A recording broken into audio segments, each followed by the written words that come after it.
The phone call came through at 11:43 on a Thursday night when the Iron Horse bar had emptied down to regulars nursing final beers before Mickey behind the counter started his closing routine. December cold seeped through the walls despite the heater running overtime, and outside Pine Ridge, Oregon wore the kind of darkness that made midnight feel inevitable, even hours before it arrived. The answering machine clicked on because Mickey's hands were full with glasses, and through the tinny speaker, a voice emerged that didn't belong to anyone calling a biker bar past business hours. Small, young, female. Hello, is this where Santa's helpers are? I saw the Christmas lights on your building and when Mommy drove past, and I thought maybe you could help because Santa didn't come last year and Mommy said he might not come this year either, and I really want just one present. Just one. My name is Lily and I'm 5 and I've been very good. Please. If you're Santa's helpers, please remember me. The line went dead. The machine beeped. Mickey stopped wiping the counter and stared at the device like it had spoken in tongues. Nobody moved. The regulars, 3 men in leather vests who'd heard worse things in their lives than a child's desperate plea, sat frozen with their drinks halfway to their mouths. Then Mickey hit replay, and they listened again to 5-year-old hope breaking itself against the reality that Santa's helpers worked out of a bar decorated with motorcycle parts and beer signs. Jake Harrison heard it from his apartment above the garage next door, where sound carried through old walls and thin insulation. He'd been trying to sleep the kind of trying that involves staring at ceiling stains and cataloging regrets until exhaustion won. The child's voice cut through his thoughts like a blade finding ribs sharp and unexpected and impossible to ignore. He was downstairs before he'd consciously decided to move his boots, hitting the bar floor just as Mickey started the message a third time. Jake's jaw was tight enough to make his teeth ache. His hands had curled into fists without his permission. 42 years old, and he still couldn't hear a kid asking for help without his whole body going rigid with old trauma dressed up as anger. Play it again. Mickey complied. The voice filled the room, and Jake closed his eyes because it hurt less that way. He could hear everything the child wasn't saying, the carefully practiced politeness, the fear underneath, the hope, the way she'd probably rehearsed this call a dozen times before building enough courage to actually dial. He recognized all of it. He'd been that kid once, different decade, but same desperation, same belief that if he just asked nicely enough, somebody might care. When this come in, Mickey checked the machine. 40 minutes ago. Caller ID shows a local number. Get me the address. Stone, it's almost midnight. Whatever this is, Jake's eyes opened and found Mickey's, and whatever the bartender saw there made him reach for the phone book without finishing his sentence. Some things didn't need explaining. Some instincts ran too deep to question. The address belonged to an apartment building on Maple Street, the kind of place where plaster-cracked heat came sporadically and landlords only showed up when rent was late. Jake knew it by reputation. Half the town did. It was where people ended up when better options had evaporated, where families clustered in units too small for the number of bodies sleeping there, where Christmas lights were luxuries nobody could justify. He pulled on his jacket and walked out into cold that felt personal, like Oregon winter had singled him out for punishment. His breath fogged the air. His motorcycle sat where he'd left it, chrome catching street light, engine cold. He started it anyway because walking would take too long, and the child's voice was still echoing in his skull. The ride across town gave him time to think, which was dangerous. Thinking led to remembering, and remembering led to the foster homes, all 5 of them, 14 years of bouncing between families who wanted the state checks, but not the damaged kid who came with them. He'd learned early that hope was a trap, that asking for things only confirmed you were powerless, that Christmas was when the gap between what other children got and what you got became impossible to ignore. Christmas 1995, age 14. He'd spent the morning watching his foster family's biological children open presents while he sat on the couch with the wrapped box of socks someone had bought out of obligation.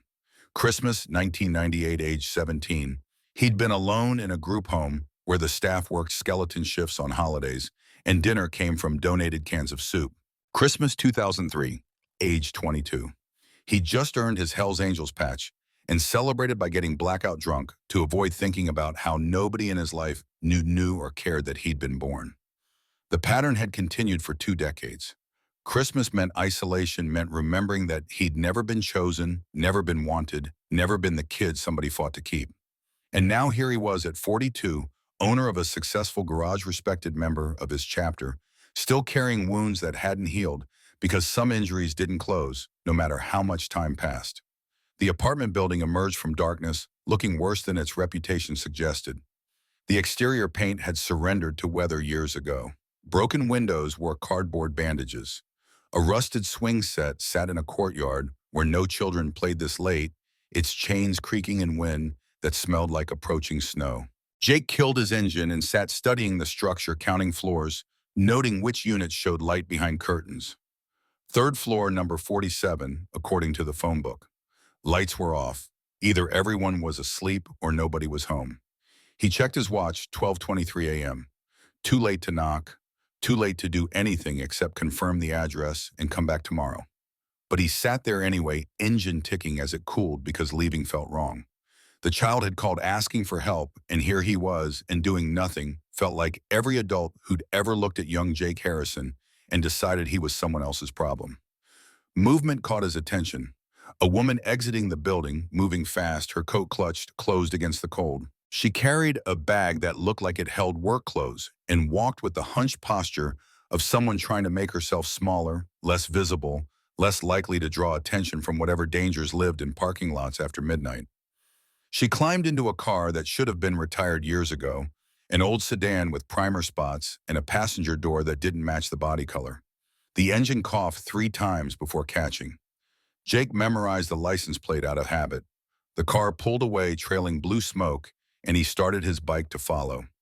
She drove to Murphy's Diner on Route 7, the 24-hour place that catered to truckers and insomniacs and people working overnight shifts because day jobs didn't pay enough. Jake parked across the street and watched her enter through the employee door, watched her tie an apron over her clothes, watched her take up position behind the counter, where exhaustion lived in her shoulders and defeat colored the way she moved. 28, maybe 30. Dark blonde hair pulled back in a ponytail that needed retying. Features that would have been pretty if stress hadn't worn them down to something sharp and defensive. She moved through her opening routine with mechanical efficiency, starting coffee, checking supplies, wiping counters that weren't dirty, because movement was better than standing still with your thoughts. This was the mother. Had to be. The voice on the phone had said, "Mommy," and here was a woman working graveyard shift at a diner the day after telling her 5-year-old that Santa might not come.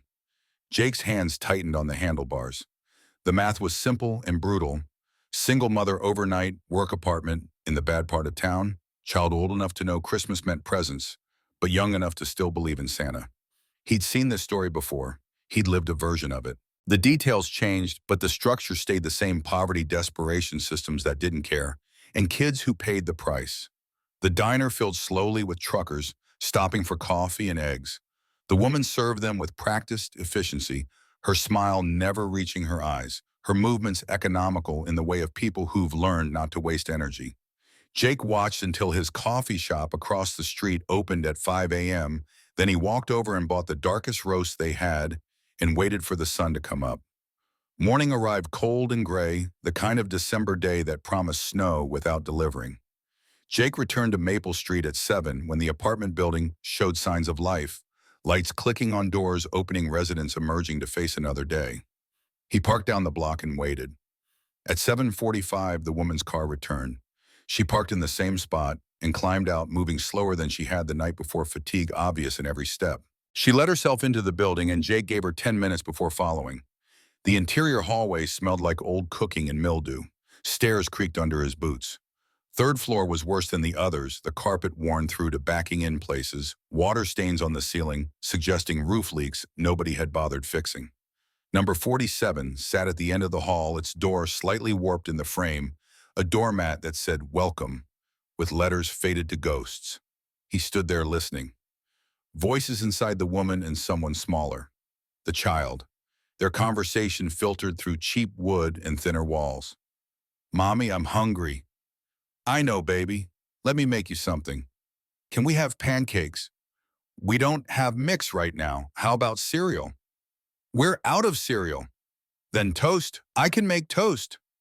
Silence, then the child's voice again, smaller now. "Did Santa's helpers call back?" Jake's breath stopped.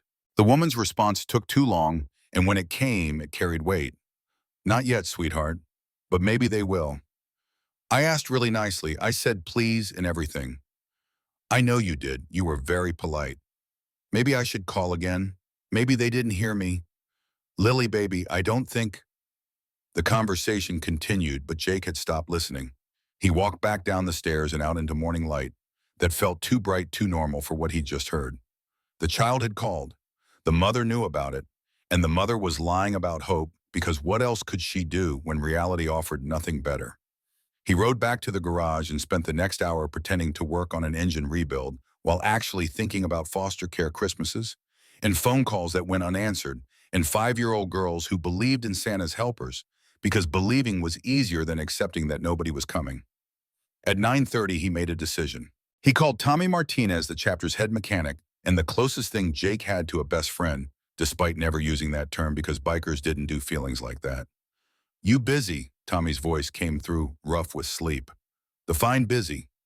Need you to check something. Woman named, he realized he didn't know her name. He described the car, instead gave Tommy the license plate. Tommy grumbled but agreed because that's what brothers did. They showed up when asked, even when they asked didn't make immediate sense. Jake hung up and stared at his phone. The next call was harder. He pulled up Chief Marcus Williams's number and hesitated because what he was about to do would set things in motion that couldn't be stopped. Marcus had been president of the Pine Ridge Hells Angels chapter for 12 years. He was 53, built like a brick wall, and possessed the kind of leadership that came from respecting everyone equally until they gave him reason not to. He also had rules about when to involve the chapter in personal business, and Jake wasn't sure this qualified. He dialed anyway. Chief, got something I need to run by you. I'm listening. Jake explained about the phone call, the child's voice, the apartment building, the mother working overnight shifts. Marcus listened without interrupting, which meant he was taking it seriously, which meant Jake had made the right call. You verify any of this? Address checks out. Saw the mother leaving for work at midnight, coming home at dawn. Heard them talking inside the apartment. Kid mentioned calling Santa's helpers. Mother's lying about someone calling back. You knocked, not yet. Wanted to talk to you first. Marcus was quiet long enough that Jake wondered if the line had dropped. Then, what's your gut saying? His gut was saying this was foster care all over again. Christmas trauma repackaged, a child asking for help, while adults pretended not to hear. His gut was saying he had to do something because doing nothing would confirm he was exactly like everyone who'd failed young Jake Harrison. My gut says that kid needs help, and we're the only ones who heard her ask for it. We don't know what we're walking into. Could be a custody situation, could be drugs, could be 100 things that aren't our business. Could be a family that's barely surviving and one kid who still believes somebody might care enough to show up.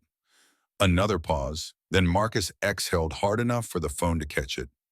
You want to bring this to church. Church meant official chapter meeting, meant putting it to a vote, meant making it the club's business instead of just Jake's obsession. It also meant resources, meant backup, meant if things went sideways, there'd be brothers to help handle it. Yeah, I do. Tomorrow morning, 6 a.m., bring everything you've got. Tommy called back at noon with information that made Jake's jaw tight. The car was registered to Sarah Morgan, age 28. No criminal record, no outstanding warrants. Address matched the apartment. Child's name was Lily Morgan, kindergarten at Pine Ridge Elementary. Father's name was David Morgan. Last known address in Seattle, Washington. Divorced from Sarah in 2021. No child support payments on record for the past 18 months. The picture clarified itself.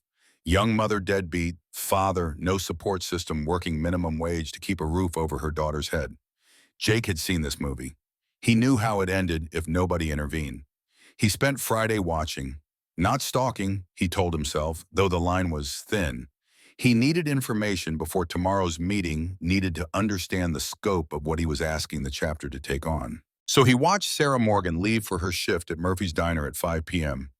Watched the apartment stay dark for 2 hours before lights came on, and he realized someone else was watching the child while Sarah worked. A neighbor, maybe. Or Lily was alone, which made Jake's hands curl into fists again. He waited until 7 p.m., then approached the building, climbed the stairs, and knocked on number 47. Silence.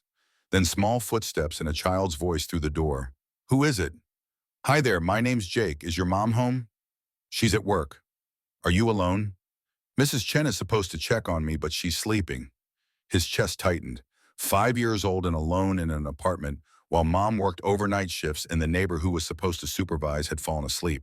This was exactly the kind of situation that ended badly, the kind Child Protective Services would use as ammunition if anyone reported it, the kind that resulted in kids getting removed and mothers losing custody and everything getting worse instead of better. Okay, well, I'm going to leave now. You lock this door and don't open it for anyone except your mom. Understand? Okay. He heard the deadbolt slide home, heard the chain rattle into place, heard small feet padding away from the door. Then he walked back to his bike and sat in the parking lot until midnight when Sarah's car returned and she let herself into the building, moving with the exhaustion of someone who just worked a 7-hour shift and had to do it again tomorrow. The chapter meeting convened at 6 a.m. Saturday in the back room of the Iron Horse Bar. 12 men assembled, Marcus in the president's chair, Jake standing because sitting felt impossible, and 10 other brothers whose faces he'd known for years. Tommy Martinez, Bobby Rev Washington, Danny Spark Chen, and 7 others whose road names were better known than their legal identities. Jake told the story. He played the answering machine message that Mickey had saved. He laid out everything he'd learned about Sarah Morgan and her daughter Lily, about the late-night diner shifts and the alone child in the apartment in the building where Hope went to die. She called, asking for Santa's helpers, kids 5 years old. Mother's working herself into the ground and it's still not enough. Christmas is next week and that little girl thinks someone's going to show up because she asked nicely. Bobby leaned back in his chair. We're not a charity, Stone. We help our own.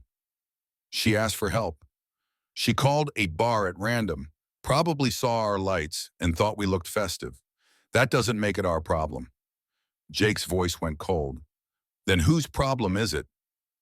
The fathers, he skipped town 18 months ago. The governments, they don't advise him about families like this. The churches, when's the last time you saw a church feeding hungry kids? Easy, brother. Marcus's voice cut through before the argument could escalate. He stood, moved to the front of the room and crossed his arms. Here's what I'm hearing. We've got a single mother working poor, doing everything right and still failing because the system's rigged against people like her. We've got a 5-year-old kid who's scared enough to call strangers begging for help. And we've got Stone here telling us we should care. He looked around the room. Anybody got a problem with that last part? Silence, then Rev spoke again, his voice softer. What are you proposing? We buy the kids some presents, drop them off and disappear. I'm proposing we find out what they actually need and figure out if we can help. Tommy raised his hand. I can get into county records check for eviction notices, utility shutoffs, that kind of thing. If the situation's as bad as Stone thinks, there'll be documentation. Marcus nodded. Do it. Meantime, I want eyes on the landlord, the building management, the diner where she works. We need the full picture before we commit to anything. And if the picture's bad, then we vote on whether to get involved. But we do this right. No half measures. If we're helping, we're actually helping, not just throwing money at the problem and walking away. The meeting broke up with assignments given and timelines set.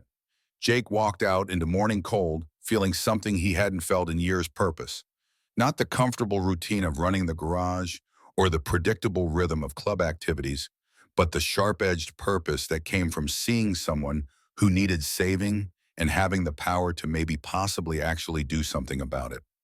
Tommy's report came back Sunday morning. Sarah Morgan was 3 months behind on rent, owed $2,100, and had received an eviction notice dated December 1st with a move-out date of January 5th. Utilities were current but barely paid late every month, with amounts that suggested she was choosing between electricity and food. No credit cards, no car payment beyond what she owed someone who'd sold her the sedan that barely ran, no safety net visible anywhere in her financial records. She was drowning, the kind of drowning that happened slowly enough that nobody noticed until you'd already gone under. Jake took the information to Marcus, who read it without expression, and then looked up with eyes that had seen too much human suffering to be surprised by more. This the kind of situation you grew up in? The question landed hard. Jake had never talked much about foster care, about the group homes, about Christmas mornings, That confirmed nobody wanted him. But Marcus knew anyway because good leaders paid attention to their brother's wounds even when those wounds stayed hidden. Yeah, different details, same ending. Kid grows up knowing they don't matter. Turns into an adult who doesn't trust anyone. Spends their whole life trying to prove they're worth something. And you think helping this family helps that kid you used to be. It wasn't a question. Jake didn't answer because answers weren't necessary when truth was obvious. Marcus stood and clapped Jake's shoulder. Church meeting tomorrow night. Full chapter. We'll vote on it then. Meantime, I want you to understand something. If we do this, if we vote to help this family, it's not charity and it's not pity. It's brotherhood extending to people who need it. We're not saving them. We're including them. Understood. And Stone, don't go back to that apartment until after the vote. No contact, no surveillance. If we're doing this, we're doing it official. Jake agreed, even though staying away felt wrong, but Marcus was right. This couldn't be Jake's crusade. It had to be the chapter's decision, or it would fall apart the moment things got complicated. He spent Sunday and Monday pretending to work while actually thinking about 5-year-old Lily Morgan alone in an apartment calling strangers because mom was working and Santa wasn't coming and hope was a thing you had to manufacture yourself when reality offered nothing. He thought about 14-year-old Jake Harrison watching foster siblings open presents and trying not to feel anything because feelings made it hurt worse. He thought about 22-year-old Jake Harrison earning his patch and finally finding family after spending his childhood believing he was unfindable. Monday evening, the chapter assembled again. Full attendance, this time 23 men cramming into the back room, leather vests and road names and brotherhood earned through years of riding together. Marcus called the meeting to order and laid out the situation with clinical precision. Family in crisis, child in need, Christmas, approaching chapter decision required on whether to intervene. We're not talking about buying presents. We're talking about paying back rent, covering utilities, making sure this family survives past January. That's minimum commitment. Maximum commitment might mean jobs, housing, ongoing support. I need to know who's in. Bobby stood first. I got questions. What's our exit strategy? We solve this crisis, then what? We're on the hook forever. We help them stabilize. After that, they're on their own unless circumstances change. And if the mother refuses help, pride's a real thing. Poor people don't always want charity from bikers. Marcus's expression hardened. Then we make it clear this isn't charity, it's reciprocity. Her daughter asked for help. We're answering. That's what the patch means. We show up when called. Tommy raised his hand. I'm in for whatever you need. Parts from the shop, labor, whatever. Danny nodded. Same. My restaurant can do food if they need it. One by one, the brothers committed. Not unanimously, not immediately, but with the kind of growing consensus that came from men recognizing something that mattered. By the time the last vote was cast, 21 of 23 had agreed. The two holdouts abstained rather than vote no, which was close enough to consensus for Marcus to call it official. Motion passes. We're helping the Morgan family. Stone, this was your call, so your point, man. Figure out how we make first contact without scaring them. Tommy, your support. Bobby, start working on rental assistance paperwork in case we need to make it look official. Rest of you be ready to move when called. The meeting adjourned, but the wait stayed. Jake walked out, knowing this was really happening. Knowing 21 brothers had just agreed to help strangers because a 5-year-old's voice on an answering machine had broken through cynicism and touched something none of them wanted to admit still existed. He went home to his apartment above the garage and lay awake staring at ceiling stains again. But this time the insomnia came from anticipation instead of regret. Tomorrow they'd start. Tomorrow the Morgan family would discover that Santa's helpers actually existed and they wore leather vests and rode motorcycles and they remembered what it felt like to be forgotten. But while Jake lay awake planning intervention, Cheryl Morgan sat at her kitchen table with bills spread in front of her and math that refused to work no matter how many times she recalculated. Rent $2,100 owed plus $700 for January due in 3 weeks. Electricity $93 past due. Car insurance canceled for non-payment. Phone bill 1 warning away from disconnection. Food budget $27 to last until Friday's paycheck. She dropped a plate at the diner Thursday night. Frank Murphy had docked $8 from her pay because that was legal and she couldn't afford to argue. A customer named Patricia Hendricks had left $2 on a $47 check and told Sarah maybe if she smiled more, she'd get better tips. Like poverty was a personality flaw that proper attitude could fix. Saturday night had brought 3 truckers who ran her back and forth for refills, and each left $1 because that was generous by their standards. Never mind that she'd walked 5 miles serving their table alone. Sunday afternoon, a family had occupied her best booth for 2 hours, let their kids make a mess that took 20 minutes to clean, and left 73 cents because the father thought rounding up to $15 was plenty. The math didn't lie. She was $1,300 short, even if she skipped groceries and prayed the car didn't break down and accepted that they'd lose the apartment January 5th. She had 23 days to find a miracle, or pack what little they owned and move somewhere cheaper. Except nowhere was cheaper because cheap housing had waiting lists 6 months long and deposits she couldn't afford and landlords who wouldn't rent to single mothers with evictions on their record. She'd thought about asking her sister in Seattle for help, but Jessica had stopped answering calls 6 months ago after Sarah had asked for grocery money one too many times.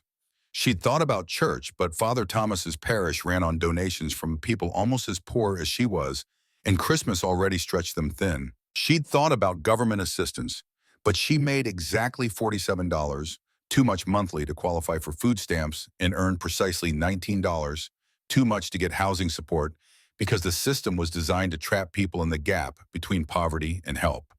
The clock on the stove read 1:17 a.m.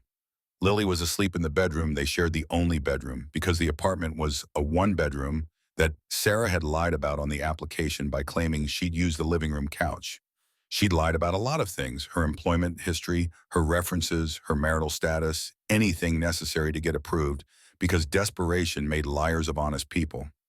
David's text messages sat in her phone, deleted but memorized. He'd sent them sporadically for the first year after leaving. Sorry, can't do this. You'll be fine. Stop calling. Then silence for 18 months except the divorce papers that arrived via mail with a Seattle return address and a new woman's name on his emergency contact list. 3 years married, 1 child, produced vows spoken in a courthouse because neither of them had money for a real wedding. He'd been charming at first, the kind of charming that covered for being chronically unemployed, that made broken promises sound like circumstances instead of character. He'd held Lily twice after she was born, complained about crying, announced he wasn't ready for fatherhood, and disappeared in 2020 with a note that said, "I can't do this, I'm sorry," like his inability was something that deserved sympathy instead of rage. Sarah had been 25, then new mother, no job skills beyond waitressing. Parents dead in a car crash 3 years earlier.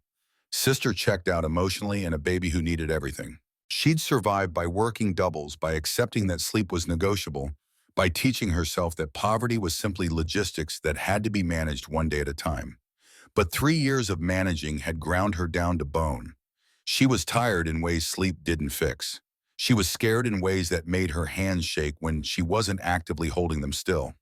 She was angry at David, at the system, at customers who left shit tips and landlords who raised rent, and employers who docked pay for drop-it plates, and the universe that seemed personally invested in making sure Sarah Morgan's stayed exactly where she was.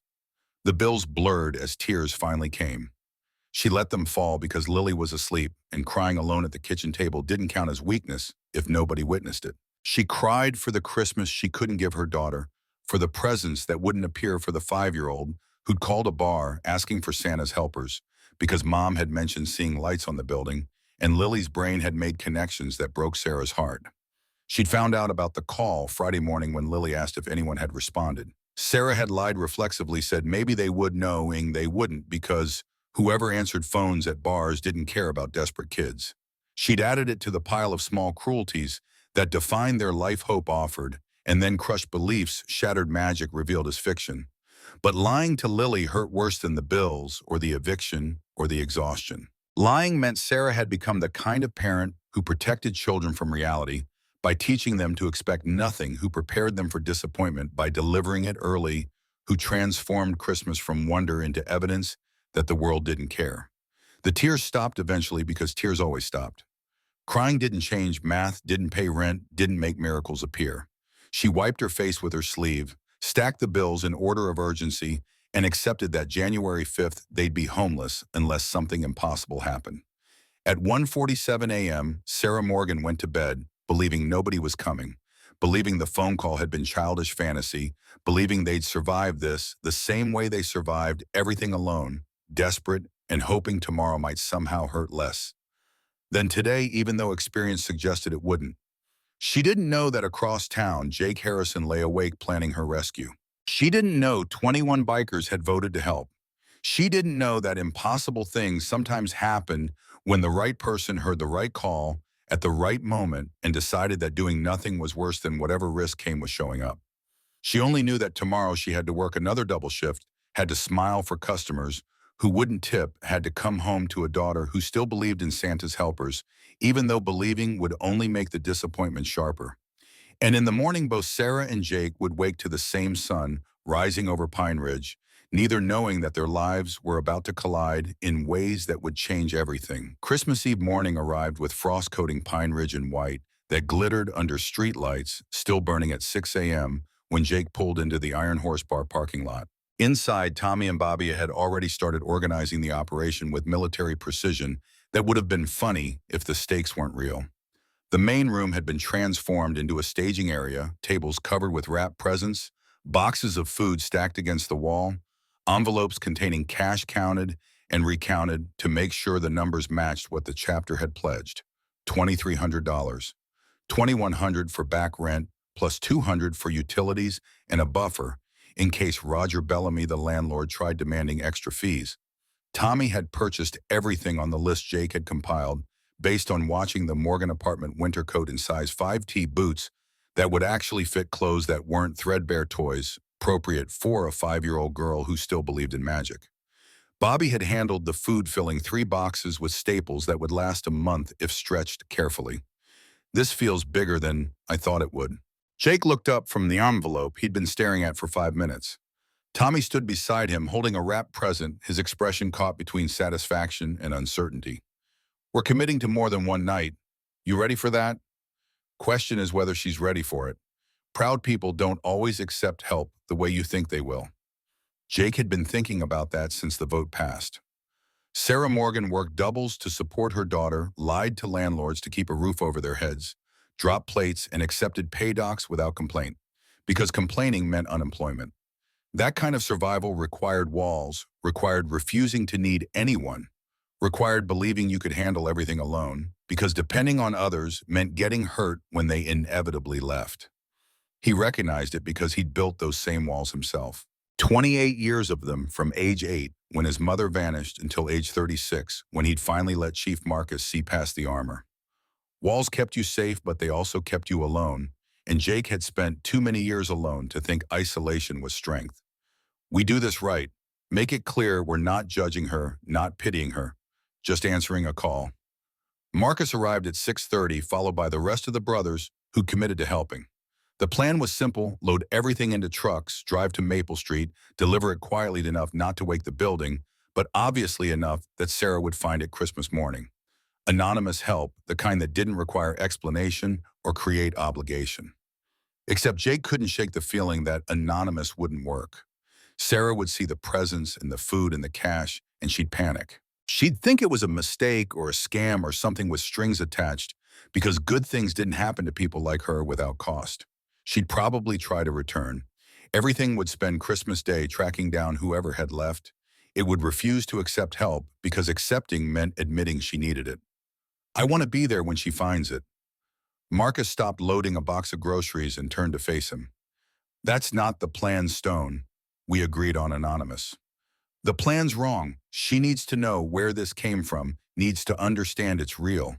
Otherwise, she'll spend Christmas terrified instead of grateful. Or she calls the cops and reports a motorcycle gang stalking her family. Tommy interrupted before the argument could build momentum. What if we do both, leave everything at her door like planned, but Jake stays nearby? If she panics, he's there to explain. If she accepts it, he disappears, gives her choice instead of forcing confrontation. Marcus considered this, his jaw working, while he calculated risks. Finally, he nodded once. Fine, but you stay out of sight unless she clearly needs intervention. We're not scaring a single mother on Christmas Eve. They loaded the trucks at 7 and drove across town in a convoy that drew stares from early morning joggers and dog walkers. 5 motorcycles, 2 pickup trucks, and enough wrapped presents to fill a living room. They looked exactly like what they were, bikers on a mission, which meant by the time they reached Maple Street, half the neighborhood was watching. Mrs. Patterson from apartment 2C stood on her balcony with coffee and a phone pressed to her ear. Mr. Simmons from the unit below Sarah's had his curtains pulled back, eyes tracking every movement. A woman Jake didn't recognize stepped outside to collect her newspaper and then stayed there openly staring as the brothers began unloading. "We've got an audience." Tommy's observation was unnecessary. Jake could feel the attention, could read the mixture of curiosity and suspicion and judgment on faces that had decided bikers meant trouble before even understanding what was happening. In a town like Pine Ridge, reputation preceded reality. The Hells Angels were known, which meant they were feared, which meant anything they did was filtered through expectation that their motives were criminal. The brothers worked efficiently anyway. They carried boxes up the stairs to the 3rd floor, stacked them outside number 47's door, with care to avoid making noise that might wake Sarah or Lily.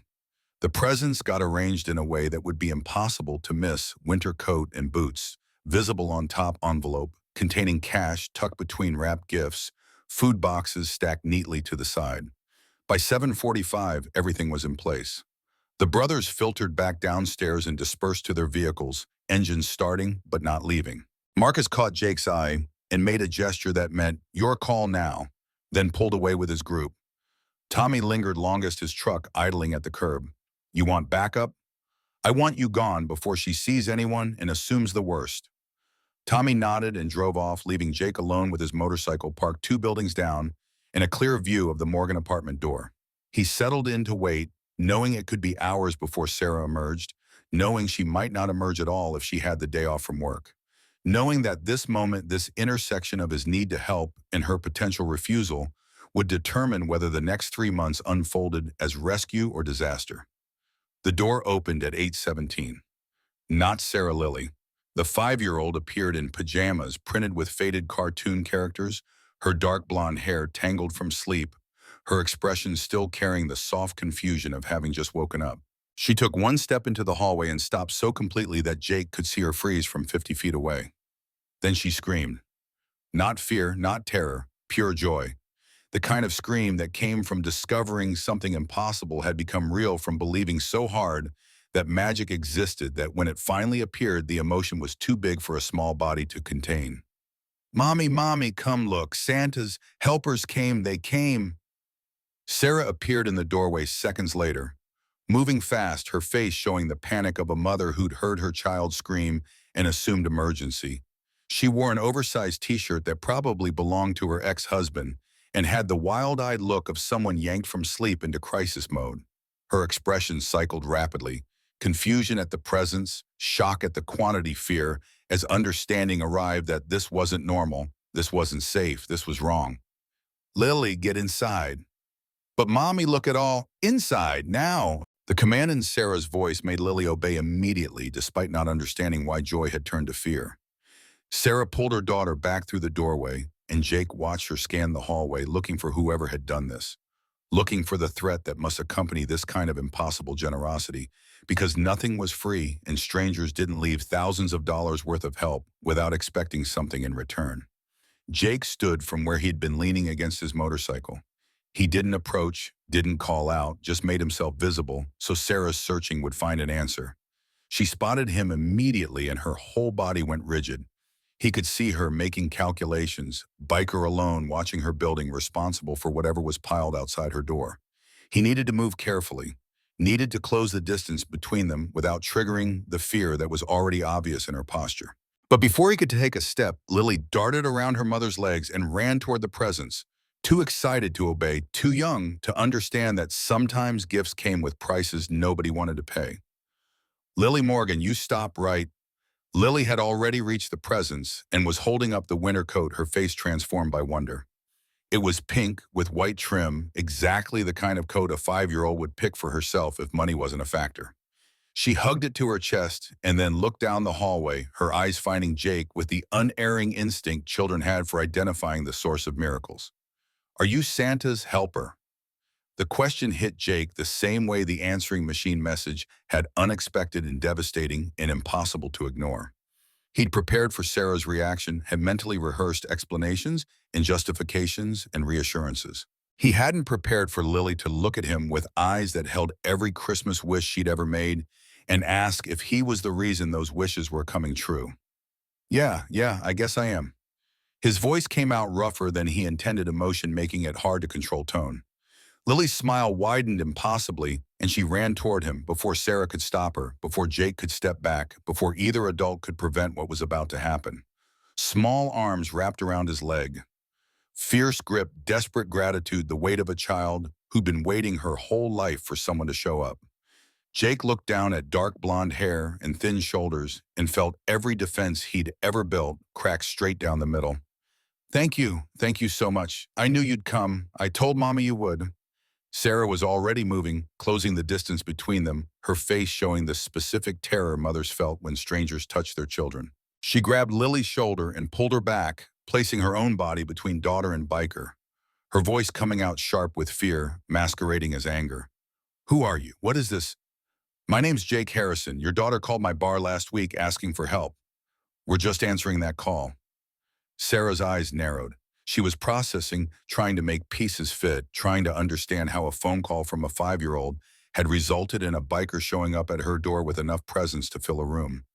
This is insane. You can't just— Lily, did you call someone? Did you call a bar? Lily's face crumpled, happiness evaporating as she realized she might be in trouble. I just wanted to ask for help. I saw the Christmas lights when we drove past, and I thought maybe they were Santa's helpers. And you were so sad. Mommy and I wanted to make you happy.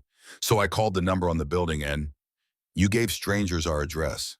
I didn't mean to be bad. Jake held up his hands trying to diffuse the situation before Lily started crying, and Sarah's fear turned into something harder to walk back.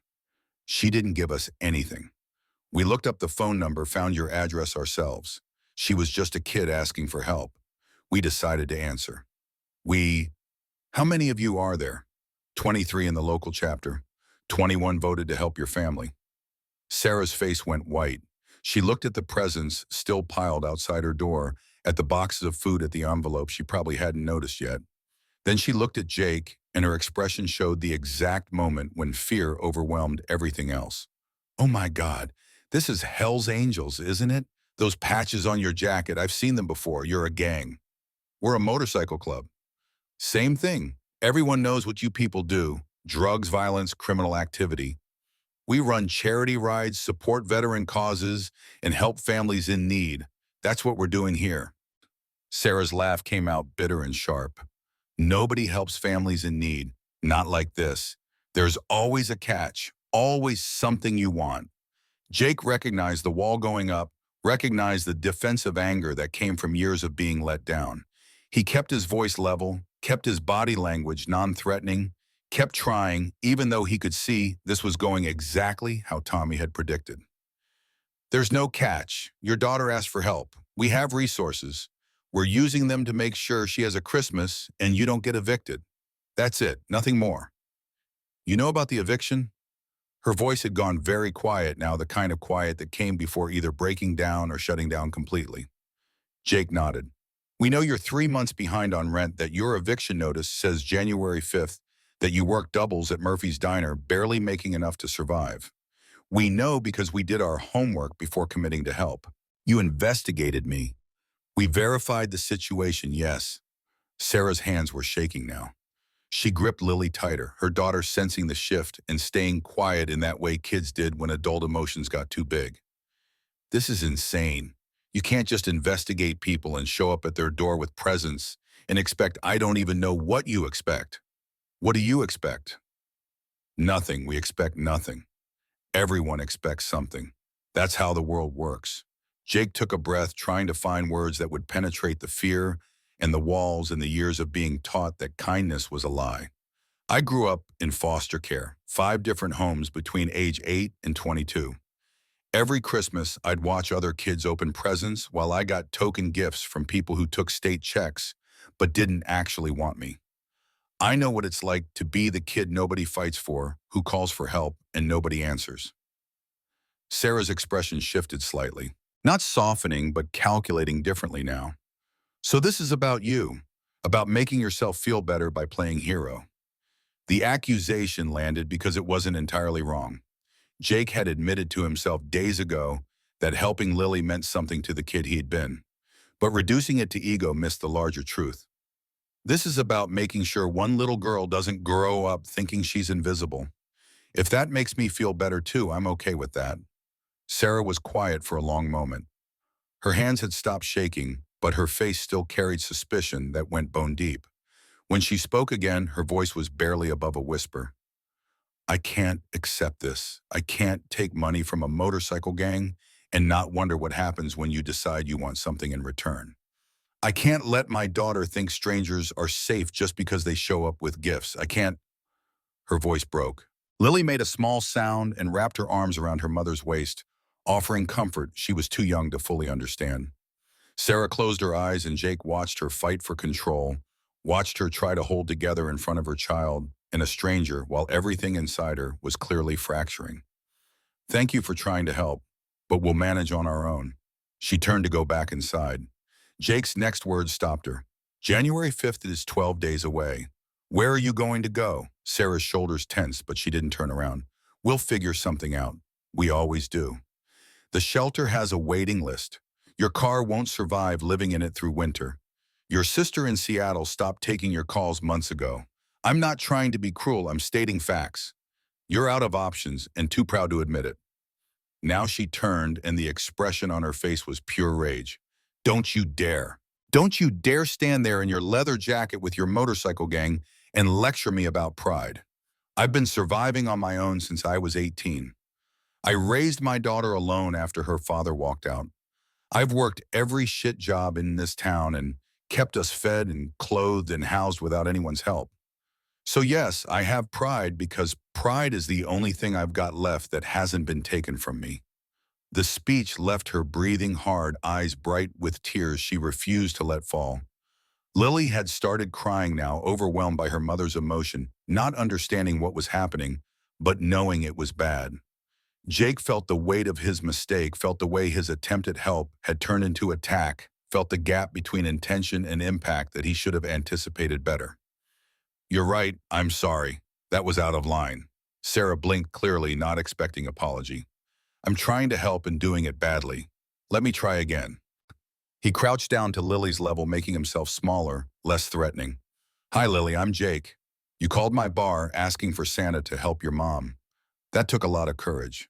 Thank you for trusting us. Lily wiped her eyes with the back of her hand. Are you mad at me? No, sweetheart. Nobody's mad at you. Your mom's just scared because she doesn't know us yet. That's smart. You should be careful about strangers. He looked up at Sarah. How about this? Keep the coat and boots for Lily. Keep the food. Those are practical things you need, and accepting them doesn't obligate you to anything. The rest, the toys, the cash, leave it here. If you change your mind after thinking about it, it'll be waiting. If you don't, we'll pick it up tomorrow and donate it to someone else who needs it. Sarah stared at him like she was trying to identify a trap. Why would you do that? Why give us a choice? Because forcing help on people who don't want it isn't helping. It's controlling. You're Lily's mother. You make the decisions for your family. I'm just offering options. Sarah looked at the presents at her daughter's face, still showing traces of joy beneath the tears, at Jake, kneeling in the hallway, making himself vulnerable in ways she probably didn't recognize, but could feel anyway. Her internal struggle played across her features, need versus pride, survival versus independence.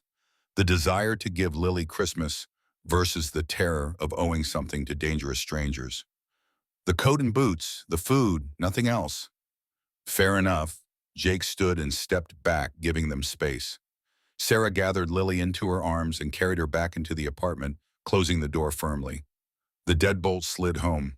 The chain rattled into place, and Jake was left standing in the hallway surrounded by presents that had been refused, staring at a closed door, wondering if he'd just made everything worse. He pulled out his phone and called Marcus. She said no. I'm listening. Jake explained the confrontation, Sarah's fear of the compromise they'd reached. Marcus was quiet through the whole thing, only speaking when Jake finished. You let her keep the practical stuff. Yeah, everything else is still here. Good call. Pushing harder would have destroyed any chance of trust. Give her space. Let her process. If she changes her mind, she'll come looking. And if she doesn't, then we respect that decision. We made the offer. We answered the call. If she's not ready to accept help, that's her right. Jake hung up and started carrying the refused presents back down to his truck. Other residents watched from doorways and windows, their expressions showing they had heard at least some of the confrontation. One woman, Mrs. Patterson from 2C, approached as he loaded the last box. That was a nice thing you tried to do. Jake didn't respond, didn't trust himself to be polite to well-meaning strangers right now. She's a proud girl, Sarah is.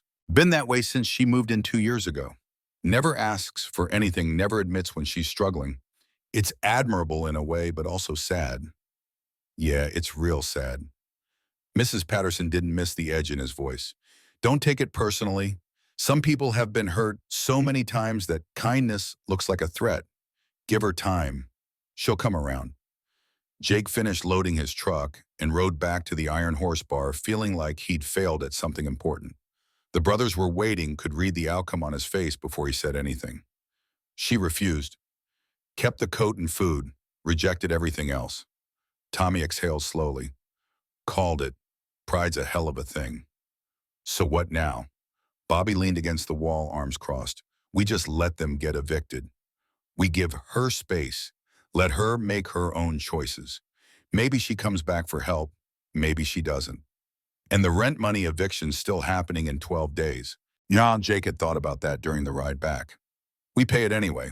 Anonymously, this time actually anonymous. Contact the landlord, settle her debt without her knowledge. She keeps her apartment, doesn't have to know we're involved. Marcus nodded slowly. That could work. Removes the immediate crisis without forcing confrontation. But Stone, you need to understand something. If we do this, if we help without her consent, it's crossing a line. She might not appreciate it when she finds out. She'll have a home. I can live with her being angry if it means Lily has somewhere to sleep. The decision was made. Tommy volunteered to handle the landlord contact to make it look like a church charity or community fund, something that wouldn't immediately point back to the club. The others dispersed to spend Christmas Eve with their own families, leaving Jake alone in the bar with refused presents and the certain knowledge that he'd screwed up the simplest part of helping getting someone to accept help. He spent Christmas morning alone in his apartment, which was typical, but felt worse this year because he'd glimpsed something different. He'd seen Lily's face when she realized her call had been answered, had felt her arms around his leg, had heard the joy in her voice. For one perfect moment, he'd given a kid the Christmas he'd never had, and then Sarah's fear had taken it away, and they were both back to being alone. The rest of Pine Ridge celebrated. Families opened presents and cooked elaborate meals and took photos to prove they were happy. Churches filled for services where people thanked God for blessings they'd earned through nothing but birth into the right circumstances. The diner stayed open because someone had to serve travelers passing through, and that someone was Sarah Morgan working Christmas Day because double-time pay meant maybe she could make January's rent if she sacrificed every holiday. Jake knew she was there. He drove past around noon and saw her car in the lot, saw her moving through the window serving customers who probably didn't tip extra just because it was Christmas. He wanted to go in, wanted to try again, wanted to fix what he'd broken. He kept driving instead because Marcus was right. Pushing harder would only make things worse.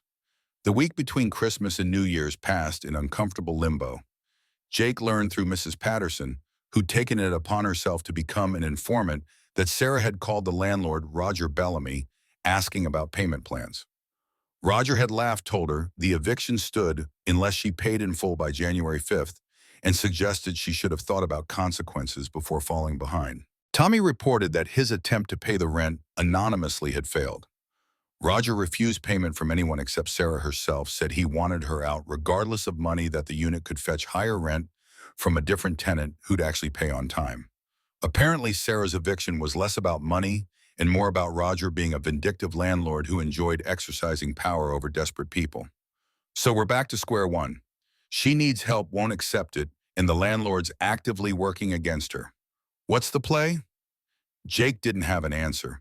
The situation had devolved into exactly the kind of mess Marcus had warned about: good intentions colliding with complex reality, help being refused, and the window for intervention closing rapidly. New Year's Day brought complications that made everything worse. Sarah showed up at the Iron Horse bar at 11 a.m., looking like she hadn't slept in days. Jake saw her through the window and felt his chest tighten, because her showing up here, walking into a biker bar voluntarily, meant something had changed, and probably not for the better. He met her at the door before she could come inside, before she had to walk into territory that clearly terrified her. What happened? Sarah's hands were shaking. Her face showed controlled panic, the kind that came from being too scared to break down, but too overwhelmed to fully hold it together. Roger, my landlord, he came by the apartment last night. Said he knows about the presence, about you people trying to help. Said if I accept anything from a criminal organization, he'll report me to Child Protective Services, say I'm endangering Lily by associating with gangs. Jake's jaw clenched hard enough to hurt. That's not legal. He can't. He can do whatever he wants. He owns the building. He has lawyers. I have nothing. And he's right. If CPS investigates, if they think I'm involved with dangerous people, they could take Lily. Her voice broke on her daughter's name. Tears started falling, and she didn't bother wiping them away. I came to ask you to leave us alone, please. I know you were trying to help, but you're making everything worse. Roger's demanding the full rent by tomorrow, or he's calling CPS and starting eviction proceedings immediately. I don't have the money. I'm going to lose everything anyway, but at least if you're not involved, I might keep my daughter. The logic was desperate, but not wrong. Roger was weaponizing the club's attempted help, using Sarah's fear of losing Lily to force her into homelessness. It was cruel and effective, and exactly the kind of thing that made Jake want to introduce his fist to Roger's face repeatedly until the lesson about consequences sank in. But violence would only prove Roger right, would give him ammunition to claim the Hells Angels were dangerous, would make Sarah's situation worse instead of better. How much did he say you owe? $2,100, same as before. And you don't have it. I have 400. I've been saving every tip, every extra shift. It's not enough. It's never enough. Jake made a decision that was probably stupid but felt necessary. I'll loan you the money. Not the club, me personally. You pay me back when you can. No interest, no pressure. Take it to Roger, settle your debt, keep your apartment. He can't threaten you with CPS if there's nothing to investigate. Sarah stared at him like he'd spoken a language she didn't understand. Why would you do that, loan money to someone who can't pay you back? Because your daughter called asking for help, and I'm still trying to answer that call. This is me answering it differently. I can't take your money. You can and you will, because the alternative is Lily ending up in foster care while you live in your car, and I've been that kid in foster care. I know what it does to you. I'm not letting that happen to her if I can prevent it. Sarah's control finally broke. She sat down hard on the curb outside the bar and sobbed, her whole body shaking with the release of weeks of pressure. Jake sat beside her, not touching, not speaking, just present, while she fell apart in the way she probably hadn't let herself fall apart in years. When the crying finally stopped, Sarah wiped her face with her sleeves and looked at him with eyes that had gone from suspicious to simply exhausted. 1,700. That's what I still need. I'll pay you back. It might take years, but I'll pay every cent. I know you will. Jake pulled out his phone and texted Tommy needs 1,700 cash immediately. Emergency. Then he looked at Sarah and saw the exact moment when the walls started coming down, when pride gave way to desperation, when survival instinct overrode independence. Thank you. I don't understand why you're doing this, but thank you. You don't have to understand it. You just have to let it happen. Tommy arrived 20 minutes later with cash in an envelope. Sarah took it with hands that still trembled, counted it twice like she couldn't believe it was real, then stood and looked at Jake with an expression he couldn't quite read. I'm going to Roger's office right now. I'm paying this and getting written confirmation that the debt's settled. And then, she paused, then I need to figure out how to make sure I never end up here again. I might have an idea about that too, but one crisis at a time. Go settle with Roger. We'll talk after. Sarah nodded and walked to her car. The envelope clutched against her chest like she was afraid it might disappear if she didn't hold it tight enough. Jake watched her drive away and felt something shift, felt the first hint that maybe this situation wasn't completely destroyed, that maybe Sarah's walls coming down would let actual help happen instead of just being refused. Marcus appeared from inside the bar. You just gave her $1,700. Loaned, she's paying it back. You believe that? Yeah, I do. She's not like other people who say they'll pay back and then disappear. She's someone who keeps promises because promises are all she's got. Marcus studied Jake's face for a long moment. You're getting attached. That's dangerous. I'm invested. There's a difference. Not much of one from where I'm standing. Be careful, Stone. Saving people is a lot harder than you think, and it hurts a lot more when you can't. Jake didn't argue because Marcus was right. He was already too invested, already cared too much about whether Lily Morgan got to keep believing in Santa's helpers and whether Sarah Morgan got a break from the grinding poverty that had defined her adult life. He'd crossed from wanting to help into needing them to be okay, and that shift made everything more complicated. But complicated was better than the alternative. Complicated meant involvement, meant connection, meant the possibility that something good might come from choosing to show up when called.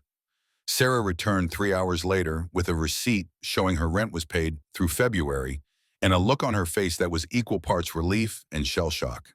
She walked straight to Jake and held out the paper like proof was necessary. He took the money, gave me a receipt, said my account is current and the eviction notice is void. Good, that's good. He also said if I fall behind again, he won't give me another chance. February's rent is due in 4 weeks and I still don't know how I'm going to make it work. This was the opening Jake had been waiting for. What if you had a better job, one that paid enough to actually cover expenses? Sarah's expression went wary again. Walls starting to rebuild now that immediate crisis had passed. I don't have skills for better waitressing is what I know. You can read and write, you can do basic math, you can organize information and follow instructions. That's enough for bookkeeping. I don't know anything about bookkeeping. I'd teach you. Iron Horse Garage needs someone to handle invoices, track parts orders, manage payroll, $20 an hour, 30 hours a week. Flexible schedule around Lily's school. You interested? Sarah stared at him like he'd grown a second head. You're offering me a job. At your garage. Working for you. Working with me. There's a difference. This is insane. You loaned me $1,700 and now you're offering me employment. What exactly do you want from me? Jake met her eyes directly. I want you to be able to pay rent without working yourself to death. I want Lily to have a mother who's home more than 4 hours a day. I want you to believe that sometimes people help because helping is the right thing to do, not because they expect something in return. That's what I want. The speech left them both standing in the parking lot with the question hanging between them. Would Sarah accept help when it came packaged as opportunity instead of charity? Her answer came slowly, carefully, like she was testing ice to see if it would hold weight. If I say yes, if I take this job, I'm paying you back that $1,700 before anything else. Every extra dollar goes toward the debt. I won't owe you. Fair enough. And if you try anything, if this turns into something inappropriate or dangerous, I quit immediately and you never contact us again. Agreed. And I want everything in writing. Employment contract, payment, schedule, job duties. I won't take this on faith. Tommy can draw up paperwork today. Sarah exhaled slowly, her shoulders dropping as tension released. Then yes, I'll take the job. I'll start as soon as possible because I need to give Murphy's Diner notice and I can't afford to miss paychecks between jobs. You start Monday. That gives you 3 days to transition. Bring Lily if you need to. The garage has space where she can do homework after school. You're serious about this? About all of it? I'm serious. Sarah laughed, suddenly sharp and slightly hysterical. This is the strangest week of my life. Christmas Eve, a biker gang shows up at my door. New Year's Day, that same biker loans me money. Now I'm working at a motorcycle garage because apparently my life wasn't weird enough already. Motorcycle club, not gang. And yeah, it's pretty strange from my end too. But strange doesn't mean wrong. I hope you're right, because if this goes bad, I'm taking you down with me. The threat was only half joking. Jake smiled despite everything. Fair enough, but it's not going to go bad, you'll see. Sarah left to pick up Lily from Mrs. Chen's apartment, where the 5-year-old spent afternoons when her mother worked. Jake watched her go and felt the weight of what he'd just committed to, not just helping someone in crisis, but creating ongoing connection that would require follow-through and effort in the kind of sustained care he'd spent most of his adult life avoiding. Marcus had been right. He was getting attached. And attachment meant vulnerability, meant the possibility of getting hurt when things fell apart. But it also meant the possibility of something working, of Sarah Morgan finding stable ground, of Lily Morgan growing up believing help existed when you needed it. That possibility felt worth the risk. Tommy appeared with a sheaf of papers an hour later. Employment contract. Standard terms: 20 per hour, 30 hours weekly, 2 weeks paid vacation, health insurance after 90 days. She can sign when she starts Monday. Health insurance. You want her to be able to take Lily to the doctor or not. Besides, it's good for the garage to have official employees instead of just cash under the table. Makes us look legitimate. We are legitimate. Yeah, but now we can prove it. That's different. Jake took the contract and reviewed it, making sure everything was clear and fair and exactly what he'd promised Sarah. The terms were generous but not suspiciously, so the kind of employment arrangement that would let her build a life instead of just surviving day to day, which was exactly what he wanted. Not because he expected anything in return, not because he was trying to be a hero, but because 28 years ago, foster care Jake Harrison would have given anything for one person to show up and say, "I see you struggling. Here's an opportunity. Take it and build something better." Nobody had shown up for that kid, but Jake could show up for Lily Morgan, could show up for Sarah Morgan, could be the person who answered when someone called for help instead of being another adult who pretended not to hear. The door to the bar opened, and a man Jake didn't recognize walked in. Mid-40s, worn work clothes, eyes that darted around nervously before landing on Jake. "You Jake Harrison?" "Who's asking?" "Roger Bellamy. I'm Sarah Morgan's landlord. We need to talk." Jake stood slowly, his body language shifting into something harder. Roger Bellamy looked nervous despite having initiated this confrontation, his eyes darting to the door like he was calculating escape routes. "You paid Sarah Morgan's rent." Roger's voice tried for accusatory but landed closer to whining. "She paid her own rent. I just provided the funds she was short. By loaning her money, you're trying to buy influence over my tenant." Jake crossed his arms and let silence stretch until Roger's discomfort became visible. Tommy had moved to block the door without being asked, and Marcus appeared from the back office with the kind of calm that preceded violence if circumstances required it. "I'm doing business that's none of yours. Sarah's account is current. That's all you need to know." Roger's face reddened. "I run a business too, and I don't need motorcycle thugs interfering with my operations. Sarah Morgan is a problem tenant who doesn't pay on time. I want her out." "Then you shouldn't have accepted her payment." "I accepted it because refusing would look bad. But mark my words, she'll fall behind again, and when she does, I'm evicting her immediately. No extensions, no payment plans, nothing.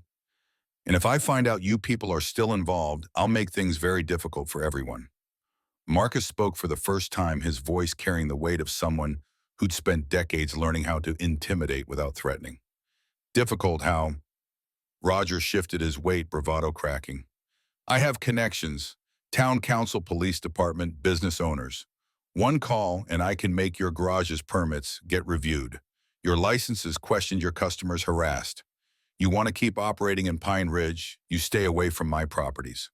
Jake felt rage building, the specific kind that came from watching small men abuse what little power they had.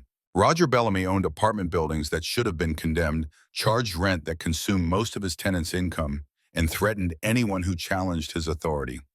He was every bad landlord Jake had encountered during his foster care years, every person who'd looked at struggling families and seen opportunities for exploitation. "You're threatening us." "I'm explaining reality. You bikers think you can do whatever you want because people are scared of you. But I'm not scared. I know how to use the system, and the system doesn't like criminals pretending to be legitimate businessmen." Tommy laughed without humor. "You should leave now before you say something that gets you hurt." Roger backed toward the door, his retreat undercutting whatever tough guy image he'd been trying to project. "Stay away from Sarah Morgan. Stay away from my properties. Final warning.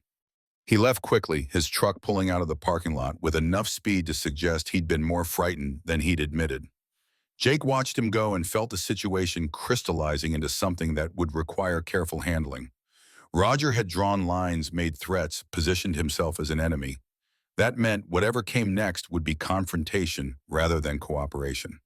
He's going to be a problem. Marcus's observation was obvious but needed saying. Yeah, question is what kind of problem? Tommy pulled up county records on his phone, scrolling through information about Roger's business dealings. What he found confirmed suspicions, code violations, ignored safety complaints, dismissed multiple accusations of harassment from tenants that had somehow never resulted in consequences. Roger had protection somewhere either through connections or money or both, and that protection let him operate without accountability. We need to be careful. If he's got pull with town council or police making moves against him could backfire. Jake knew Tommy was right but hated it anyway. Being careful meant Roger would keep exploiting the tenants, keep threatening Sarah, keep wielding power over people who had none. It meant watching injustice happen and doing nothing because fighting back might make things worse. But Marcus's expression suggested he was thinking tactically rather than emotionally. We document everything. Every interaction with Roger, every threat he makes, every building code violation we observe. We build a case so if things escalate, we've got ammunition. And we make sure Sarah knows to document everything too late, repairs harassment, anything that shows pattern of retaliation. It was smart strategy, the kind that came from experience navigating systems designed to favor people like Roger. Jake agreed, even though what he really wanted was to have a very direct conversation with the landlord about consequences for threatening vulnerable families. Sarah started work Monday morning at 8 a.m. sharp. She arrived dressed in clothes that were clean, but worn her hair pulled back in a neat ponytail, her expression showing the specific anxiety of someone starting a new job and terrified of screwing it up. Jake had spent Sunday organizing the office above the garage clearing space, setting up a computer with bookkeeping software, creating systems that would make sense to someone learning as they went. This is yours. He showed her the desk, the filing cabinets, the carefully labeled folders containing invoices and receipts and all the financial chaos he'd let accumulate because numbers weren't his strength. Sarah studied everything with the focused attention of someone who processed information quickly, her fingers already sorting through papers, her mind clearly making connections. You don't have a system. I have a system. It's just a bad system. This is going to take me weeks to organize properly, maybe months. That's fine. We're not in a hurry. Lily appeared in the doorway, clutching her backpack and looking uncertain. School didn't start for another hour, which meant she'd be here in the garage until Sarah could drop her off. Jake had anticipated this, had set up a corner with a small table and chair, had stocked it with coloring books and puzzles and activities that would keep a 5-year-old occupied. Is this for me? Lily's eyes had gone wide seeing the setup. Yeah, figured you might be here sometimes before or after school. Wanted you to have your own space. She dropped her backpack and ran to the table, immediately pulling out crayons and paper.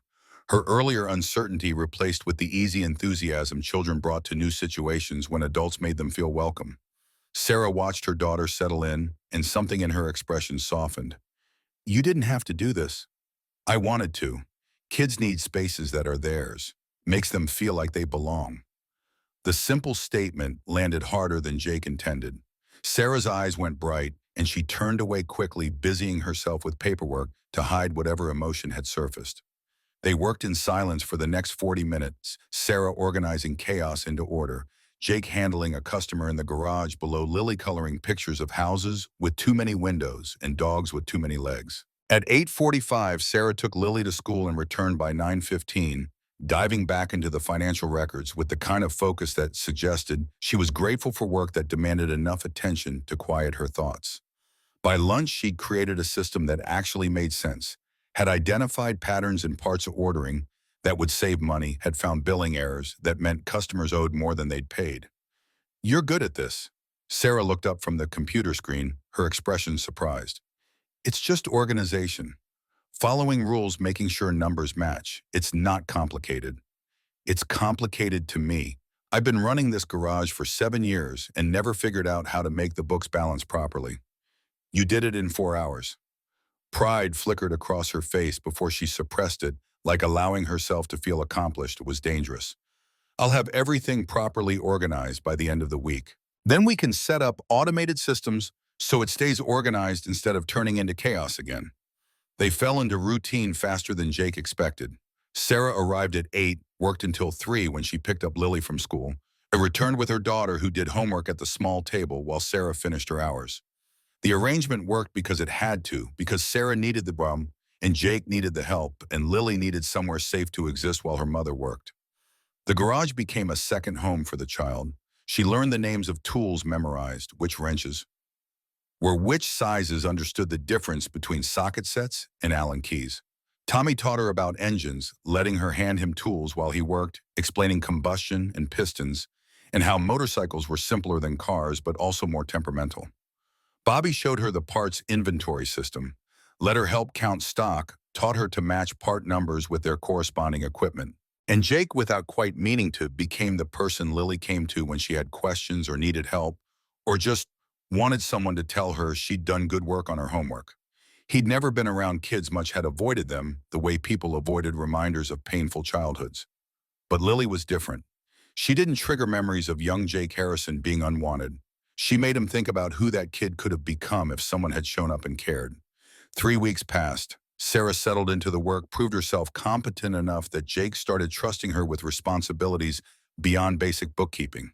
She negotiated better rates with parts suppliers, reorganized the scheduling system to reduce downtime between jobs, identified inefficiencies that were costing money without improving service.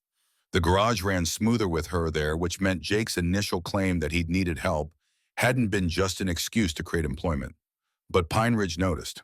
Small towns always notice when dynamics shifted, when people who were supposed to stay in their assigned places suddenly occupied different spaces.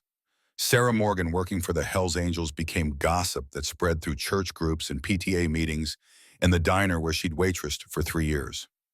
Most of the talk was neutral curiosity, people trying to understand how a single mother ended up employed by a motorcycle club. Some of the talk was darker. Patricia Hendricks, the woman who'd left Sarah terrible tips and judgmental comments, organized what she called a concerned citizens meeting at the community center. 15 people attended, most of them older residents who'd lived in Pine Ridge long enough to remember when the Hells Angels first established their chapter and had decided then that bikers meant trouble regardless of evidence. Harold Simmons, the retired banker who served on town council, chaired the meeting with the self-importance of someone who believed his opinions carried weight. We need to address the Hells Angels situation. They're expanding their influence, infiltrating legitimate businesses, and now they're employing vulnerable women. It's a pattern of grooming and exploitation that we can't ignore. The meeting minutes, which leaked because small-town meetings always leaked, showed that Patricia had suggested the club was involved in criminal activity, that Sarah was likely being manipulated or threatened, that Lily was at risk simply by being exposed to motorcycle culture. They'd discussed filing complaints with Child Protective Services, with the Better Business Bureau, with the county sheriff's office. They'd proposed a town ordinance that would restrict where motorcycle clubs could operate effectively, shutting down the Iron Horse Garage by rezoning the property out of compliance. Jake learned about this through Maria Santos, the teacher at Pine Ridge Elementary, who'd been kind to Sarah from the beginning. She called him directly, her voice tight with anger. "They're trying to destroy you. Harold's already drafted an ordinance proposal. He's bringing it to the next council meeting for a vote." "When's the meeting?" 2 weeks from Thursday. You need to be there. You need to bring support. Because if this passes, your garage is done and Sarah's out of a while right when she's finally getting stable. Jake thanked her and immediately called an emergency chapter meeting. 23 brothers assembled that evening, their faces showing the particular anger that came from watching people weaponize bureaucracy against those who couldn't fight back through official channels. Marcus let everyone vent for 5 minutes, then cut through the noise with characteristic directness. "Here's what we're dealing with. Town council vote on an ordinance that would force us to relocate outside city limits. If it passes, we lose the garage, Sarah loses her job, and Pine Ridge gets to pat itself on the back for driving out the scary bikers. If it fails, we stay, but we've got enemies who will keep trying different approaches until something works. So we fight." Tommy's declaration was obvious but needed saying. "We fight smart. We show up at the council meeting with community support. We bring people who will testify that we're assets, not threats. We make it politically impossible for Harold and his friends to paint us as criminals without looking like prejudiced assholes. Bobby raised his hand. What about Sarah? She testifies too. If she's willing, but we don't pressure her, she's already taking heat for working here. Asking her to publicly defend us might be too much. Jake had been thinking about this since Maria's call. Sarah had spent 3 weeks building something. Stable had started relaxing in ways that suggested the constant survival stress was easing, had let Lily become attached to the garage and the people who worked there. Asking her to risk that stability by speaking at a town council meeting felt like putting unfair burden on someone who'd already carried too much. But the alternative was losing everything they'd built together. The job, the community, the beginning of something that felt like family, even though nobody had used that word yet. He'd have to ask, had to give her the choice rather than making decisions for her. That night, after Sarah had taken Lily home, Jake called her phone. She answered on the third ring, her voice carrying the wary tone of someone who'd learned that calls after business hours usually meant problems. Everything okay? Need to talk to you about something. Can you come by the garage tomorrow before you pick up Lily? Silence stretched long enough that Jake wondered if she'd hung up. Then, is this about the town council thing Maria called me to? Yeah, it's about that. I'll be there at 2:30. She showed up at 2:28, her punctuality suggesting anxiety rather than eagerness. They sat in the office with the door closed, and Jake laid out the situation without softening the implications. Sarah listened with the kind of stillness that came from processing information while trying not to react emotionally. They want to shut you down because of me, because I work here. They want to shut us down because they're scared of what they don't understand. You're just the excuse they're using. Feels the same from where I'm sitting. I take this job and suddenly you're dealing with town council investigations. Jake leaned forward, his voice gentle but firm. I knew this might happen. Took the risk anyway because giving you employment was more important than worrying about what Patricia Hendricks thinks. But now we're here and the council votes in 2 weeks and I need to know if you're willing to speak at the meeting. Sarah's hands twisted together in her lap. Speak and say what? That I'm grateful for the job that won't change their minds. Speak and tell the truth.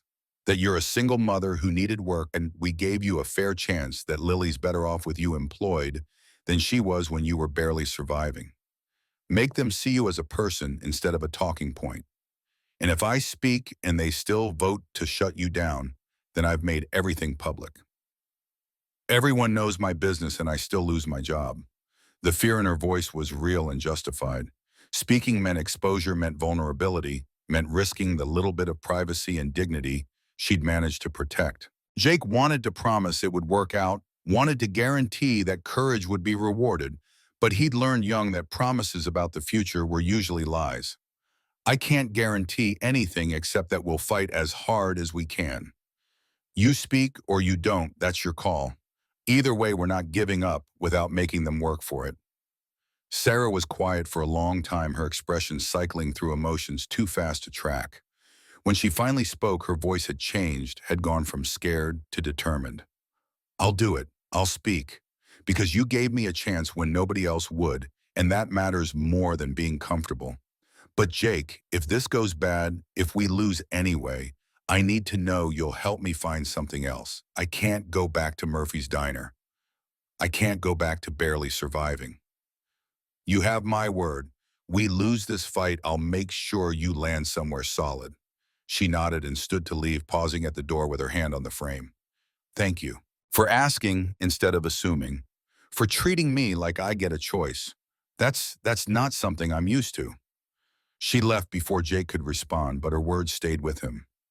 Sarah had spent so long being acted upon, having decisions made for her by circumstances and ex-husbands and landlords and systems that didn't care what she wanted, that simply being asked for her opinion felt noteworthy. That realization made Jake angry on her behalf, made him more determined to make sure this vote went their way. The next 13 days were spent organizing. Marcus reached out to other chapters, explained the situation, asked for support. Word spread through the Hells Angels network that Pine Ridge was facing an ordinance that could set precedent for other towns trying to force clubs out through legal maneuvering. By the day of the council meeting, Commitments had arrived from chapters in 4 surrounding towns. 63 bikers planning to attend, all of them dressed in their cleanest vests, all of them ready to demonstrate that motorcycle clubs were communities, not criminal organizations. The show of force was calculated. Too few bikers and they'd look weak, too many and they'd seem threatening. 63 was enough to fill the council chamber to make clear this wasn't just Pike Ridge's issue, but not so many that residents would feel intimidated. Father Thomas O'Brien agreed to speak on the club's behalf, his moral authority carrying weight that bikers couldn't match. Maria Santos recruited 5 other teachers who'd known Sarah from Lily's school, all of them prepared to testify about the positive changes they'd seen since Sarah got stable employment. Even Mrs. Patterson from Sarah's apartment building planned to attend her statement, prepared about how the Hells Angels had tried to help when nobody else cared. The morning of the vote arrived with February cold that made breathing painful. The council chamber filled an hour before the meeting started, residents packing in to witness what had become Pine Ridge's biggest controversy in years. The bikers arrived together, a parade of motorcycles that stretched 2 blocks, engines deliberately loud enough to announce their presence. They filed into the chamber and took up the entire left side, leather and patches, and crossed arms, creating a wall of silent solidarity. Sarah sat in the front row with Lily beside her. Jake had suggested leaving the child home, but Sarah insisted, said if they were going to judge her parenting, they should see exactly who they'd be affecting.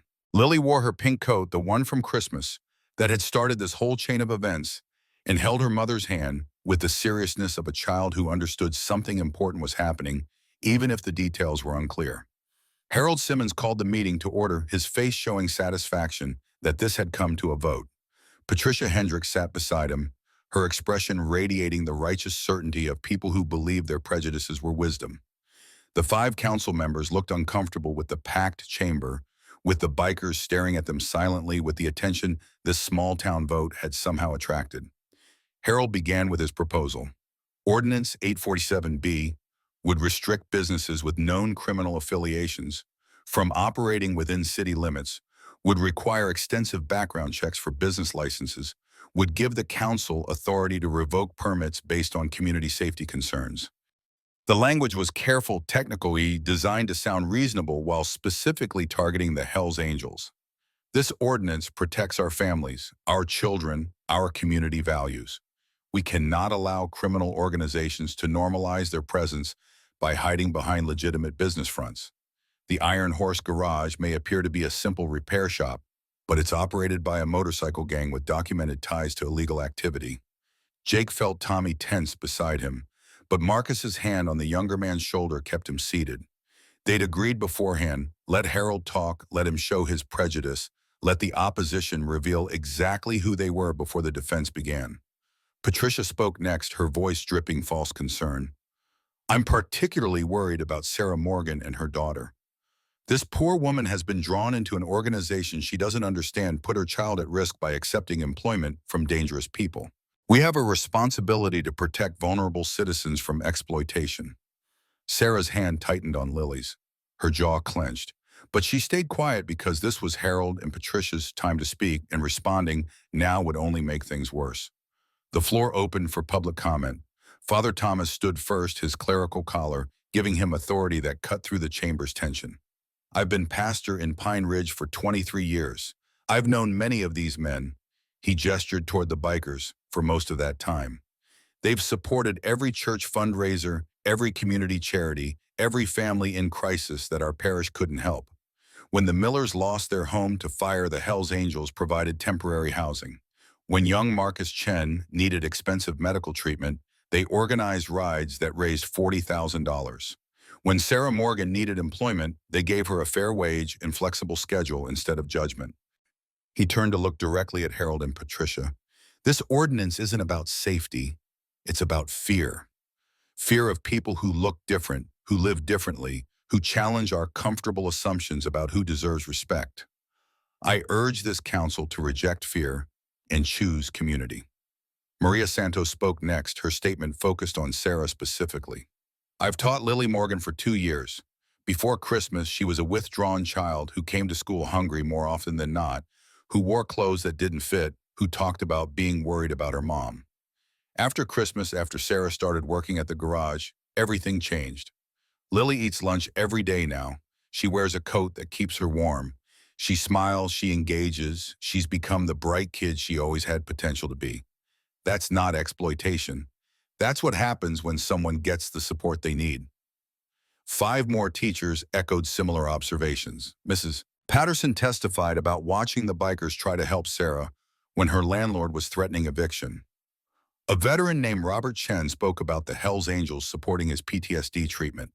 The evidence accumulated testimony after testimony showing community investment rather than criminal activity. Then it was Sarah's turn. She stood slowly, Lily's hand still gripping hers, and walked to the podium.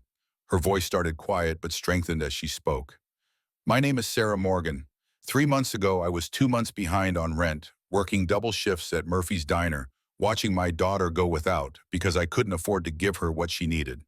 I was failing as a mother, not because I wasn't trying, but because the system is designed to make sure poor people stay poor. She paused, her eyes finding Harold and Patricia. My daughter called the Iron Horse Bar asking for help because she was 5 years old and still believed someone might care. Jake Harrison heard that call and decided to answer it. He didn't have to. He could have erased the message and gone on with his life. But he showed up and he offered help, and when I was too proud and too scared to accept it, he offered opportunity instead. Her voice cracked slightly. I have a job now that pays enough to keep my daughter fed and housed. I have health insurance for the first time in 4 years. I have coworkers who treat me with respect, who teach my daughter skills she'll use her whole life, who've shown us what community actually means. And you want to take that away because you're scared of leather jackets and motorcycles. She looked at each council member in turn. Vote however you want, but know that if you shut down the Iron Horse Garage, you're not protecting anyone. You're just proving that the system only works for people who already have enough. Sarah sat down to silence, then applause that started with the bikers and spread through half the chamber. Harold's face had gone red. Patricia looked like she wanted to respond, but couldn't figure out how without proving Sarah's point. The council deliberated for 20 minutes in closed session. When they returned, the mayor, a woman named Susan Park, who'd been quiet through most of the meeting, spoke for the group. This council has heard passionate arguments on both sides. We've reviewed documentation of the Hells Angels community involvement, including substantial charitable contributions and support for local families.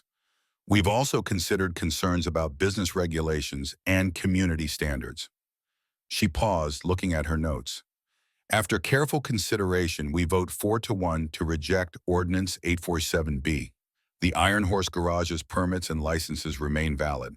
However, we strongly encourage ongoing dialogue between the Hells Angels and community leadership to address concerns and maintain positive relationships. The chamber erupted.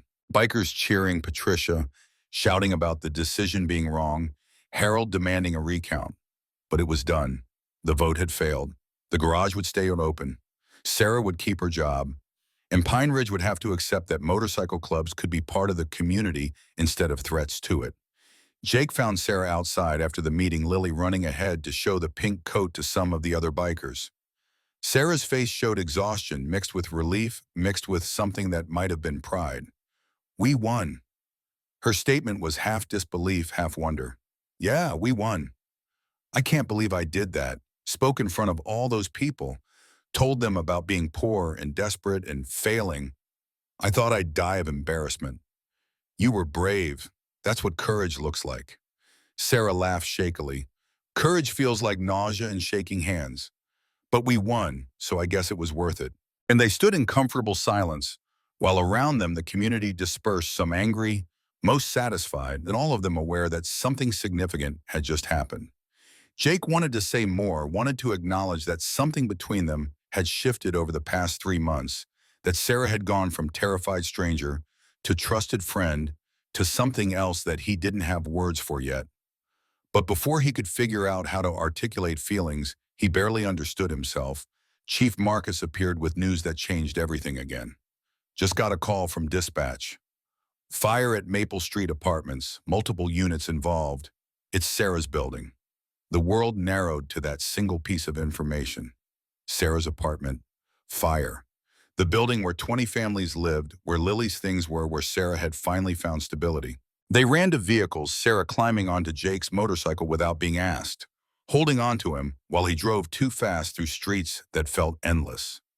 The smell reached them 2 blocks away, smoke-burning plastic chemicals from whatever cheap materials the building was made of.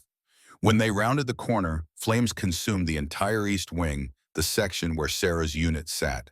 Fire trucks already on scene, their hoses barely making impact against the blaze. Residents stood in clusters, some wrapped in blankets, most just standing in shock, watching their homes burn. Sarah climbed off the motorcycle before Jake had fully stopped running toward the building, and he had to grab her to keep her from trying to enter. "Let me go, our thing, everything we have." Sarah, look at it. "You can't go in there, the structure's collapsing." She fought him for a moment before the reality penetrated. The building was gone. Not just damaged, not just going to need repairs, gone. Flames had consumed everything, and even if firefighters contained it eventually, the apartments would be uninhabitable, condemned, demolished. Everything Sarah and Lily owned was being reduced to ash. She stopped fighting and went still in Jake's arms, her body rigid with shock. Around them, other residents were having similar realizations, were watching life savings and irreplaceable possessions disappear into smoke. Children cried. Adults stood frozen. The scene was disaster, was trauma, was the kind of thing that destroyed people's ability to believe things would be okay. The fire marshal approached after an hour, his face grim. Arson started in the maintenance closet with accelerant. Security footage shows a vehicle in the parking lot around the time it began. We've already made an arrest. Who? The marshal checked his notes. Roger Bellamy, the building's owner. Sarah made a sound that wasn't quite a word. Jake felt her legs give out and held her up, his mind processing what this meant. Roger had burned his own building, had destroyed 20 families' homes, had committed arson that could have killed people. All because, why, insurance money. Revenge for Sarah not being evicted. Pure spite. The answer didn't matter. The damage was done. Sarah and Lily were homeless again, this time through no fault of their own, this time with no warning that might have let them grab essentials. They had nothing except what they'd been wearing at the council meeting. "You're staying with me." Jake's statement wasn't a question. Sarah was too shocked to argue. "Both of you.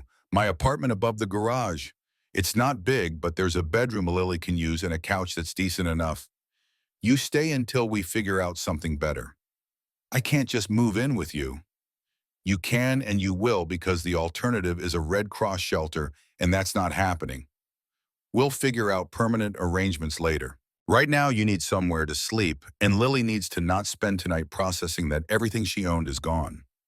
Sarah was crying now, silent tears that tracked through soot on her face. She nodded because arguing required energy she didn't have.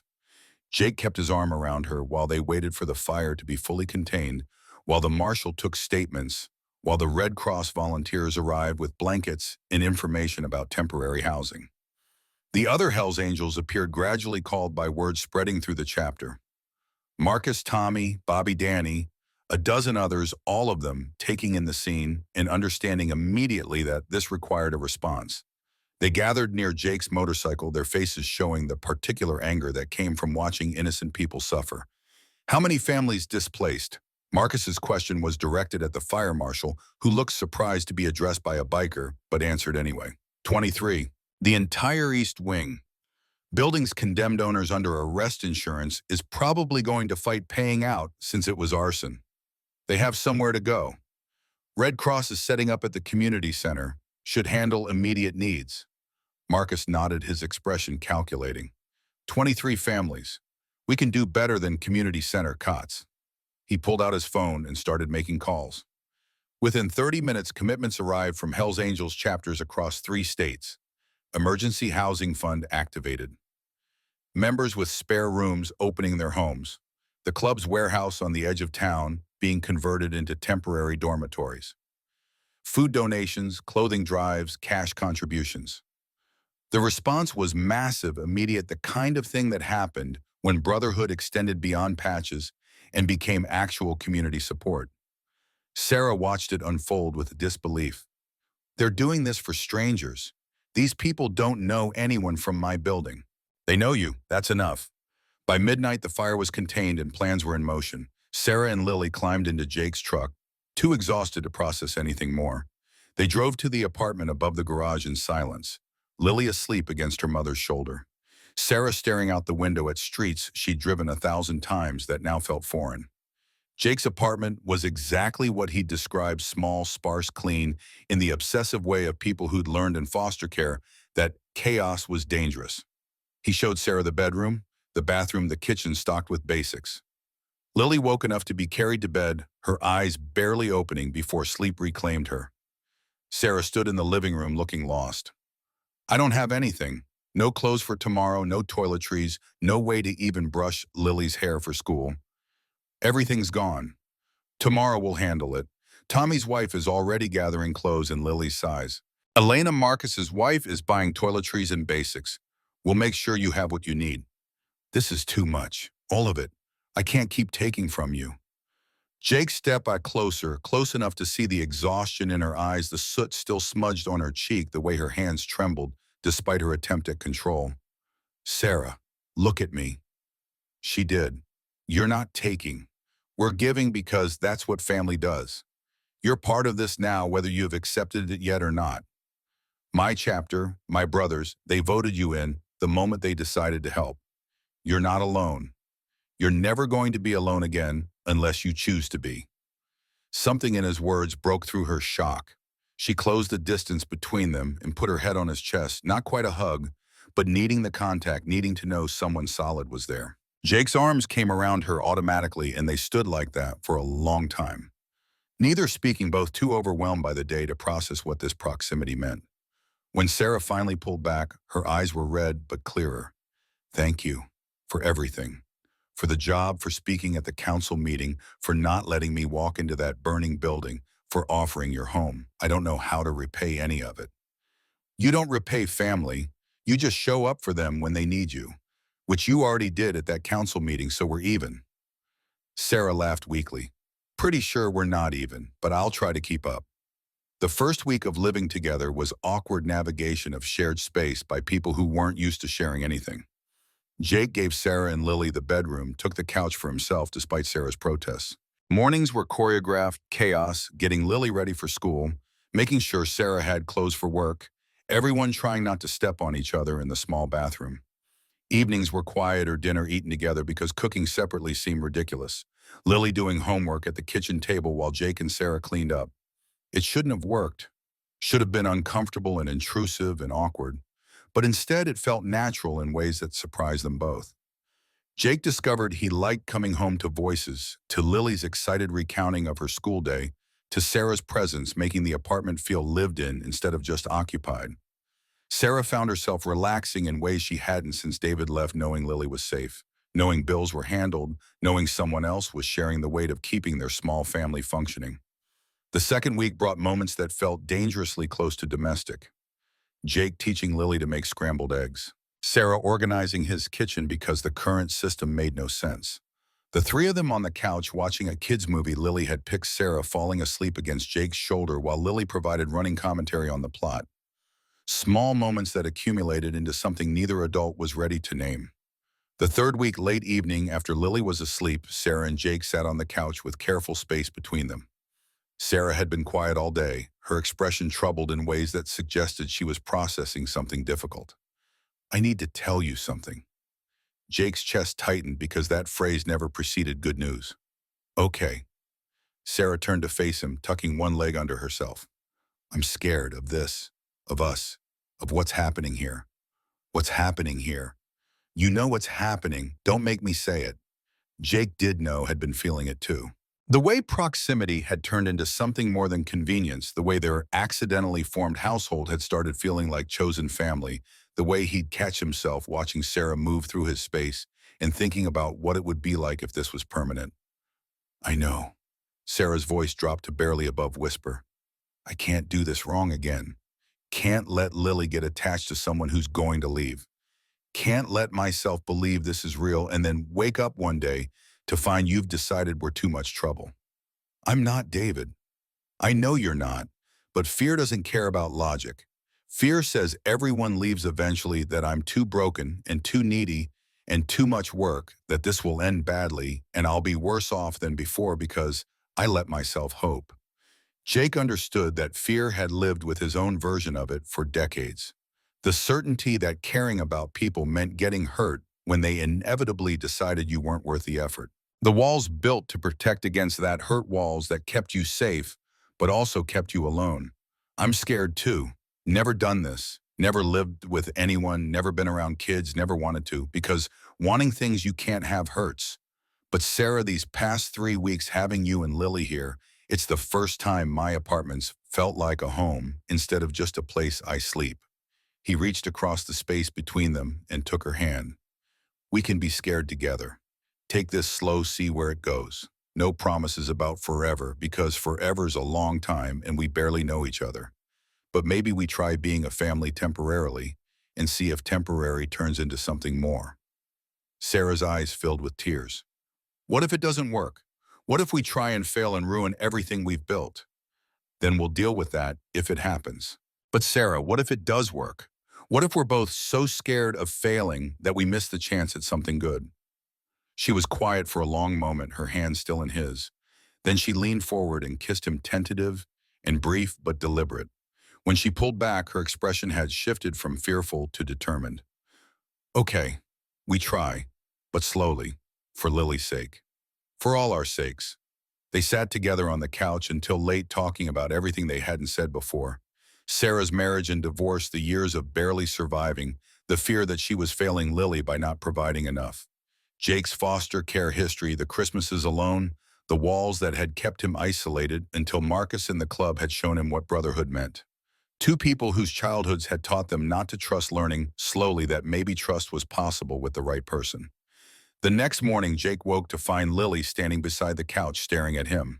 Did you and Mommy kiss last night? His heart stopped. Sarah appeared from the bedroom, her face showing similar panic. Lily, baby, grown-ups talk sometimes, and are you going to be my dad now? The question was so direct, so hopeful, so completely five-year-old logic that both adults froze. Jake sat up, bringing himself to Lily's eye level. And would you want that if I was your dad? Lily nodded seriously. You teach me things, you make Mommy smile, you let us live here when our house burned down. That's what dads do, right? Sarah made a sound that was half laugh, half sob. She knelt beside her daughter. Sweetheart, Jake and I are still figuring things out. We like each other, but becoming a family takes time. We don't want to promise anything we can't keep. But you're trying. We're trying. Lily seemed satisfied with this answer. She hugged Jake around the neck, quick and fierce, then ran to get ready for school. Sarah and Jake exchanged looks that contained entire conversations about how five-year-olds saw the world with clarity that adults complicated unnecessarily. 6 months later, summer heat replaced winter cold, and Pine Ridge looked completely different than it had in December. The Maple Street apartments had been demolished, the lot sold to a developer planning condos nobody in the neighborhood could afford. Roger Bellamy sat in county jail awaiting trial for arson and insurance fraud. Harold Simmons and Patricia Hendricks had formed a quieter opposition that mostly involved dirty looks and gossip, having learned that direct attacks only made the Hells Angels more sympathetic. And Sarah Morgan lived in Jake Harrison's apartment with no plans to leave. They'd found rhythm that worked. Sarah ran the garage's office with efficiency that increased profits enough to hire another mechanic. Lily thrived in ways that astonished her teachers, her grades excellent, her confidence visible. Jake discovered he liked being someone's partner, someone's de facto father figure, someone who mattered to people who mattered to him. The subject of making it official came up one night after Lily was asleep. They were on the couch again, Sarah tucked against Jake's side in a way that had become natural. I found a 2-bedroom apartment for rent. Reasonable price, good neighborhood, available next month. Jake's stomach dropped. You want to move out? I want to know if you want us to stay. Officially, not as temporary guests, but as people who live here, because this is our home. Jake pulled back enough to see her face. I want you to stay. Both of you. Permanently if you're willing. I know it's fast. I know conventional wisdom says we should wait longer. But Sarah, I'm 42 years old, and I spent 40 of those years alone.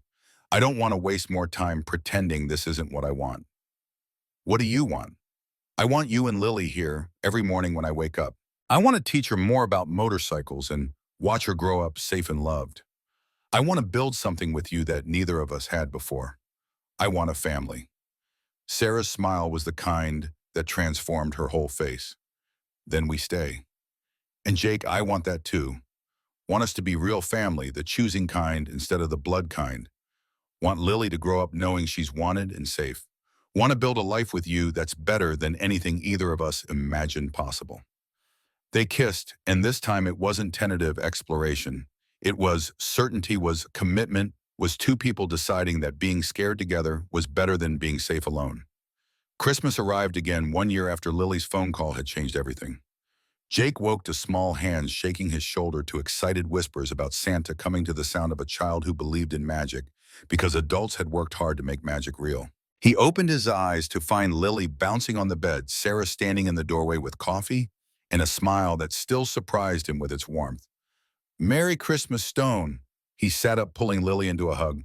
"Merry Christmas, kiddo. Come see what Santa brought, hurry." She dragged him out to the living room where a modest but carefully selected pile of presents waited.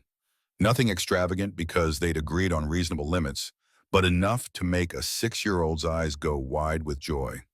Sarah handed Jake his coffee, and they settled on the couch together, watching Lily tear through wrapping paper, listening to her exclamations about every gift, capturing it all on phones that would document this family's history.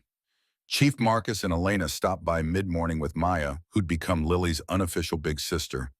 The girls ran off to play while the adults sat in the small living room that had somehow accommodated everyone who mattered. Marcus looked at Jake and Sarah, at how they sat close together, at how natural they seemed as a unit, and smiled. "You did good, brother, both of you." Sarah laughed. "We're still figuring it out, making mistakes constantly. But yeah, I think we're doing okay. Better than okay. You built something here. Real family, the kind that chooses to stay." Later, after everyone had left and Lily was asleep surrounded by new toys, Sarah and Jake stood at the window looking at Pine Ridge, covered in fresh snow. Jake's arm was around her waist, her head rested on his shoulder, and neither needed to speak because everything worth saying had already been said through actions rather than words. "I love you." Sarah said it quietly, like she was still testing how the words felt. "Love you too. Both of you. My whole family." They stayed at the window until cold drove them back to warmth, back to the couch where they'd first admitted being scared, back to the space that had transformed from Jake's solitary apartment into a home containing everything he'd never known he wanted. And in the bedroom, Lily Morgan slept safely, dreaming of Santa's helpers who answered phone calls and showed up when needed, and proved that believing in magic wasn't childish. It was necessary. Because sometimes strangers became family, and sometimes phone calls changed lives, and sometimes the person you rescued ended up rescuing you right back.